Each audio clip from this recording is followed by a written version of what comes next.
குளிர்பான நிலையம் சுகாதார சீர்கேட்டுடன் இயங்கி வருவது கண்டறியப்பட்டு குறித்த குளிர்பான அஸ்ஸலாமு அலைக்கும். இது பேச வேண்டிய விஷயம் தான். நான் ரொம்ப நாளாக பேசணுன்னே இருந்தேன்.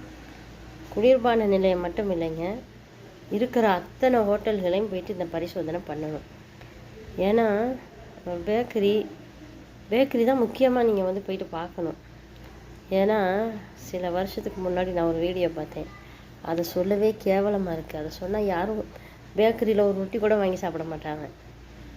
மாவை பிணைஞ்சி அந்த மாவில் ஒரு பொடியை செக்ஸ் பண்ணுறான். பிணைஞ்ச மாவில் மறுபடியும் அதை உருட்டி அனுப்புகிறான் ரொட்டி சுடுறதுக்கு. ரொட்டியோ பானோ என்னமோ செய்கிறாங்க. அது இந்தியாவிலேயோ தெரியலை, இலங்கையிலேயோ தெரியலை, ஏதோ ஒரு இடத்துல நடந்திருக்கு. எனக்கு தெரிஞ்சு மிக தாழ்மையாக கேட்டுக்கொள்ளணும். என்னென்னா ஹோட்டல் பேக்கரி எல்லாத்துலேயும் போயிட்டு இந்த மாதிரி பாருங்கள். அஸ்ஸலாமு அலைக்கும்.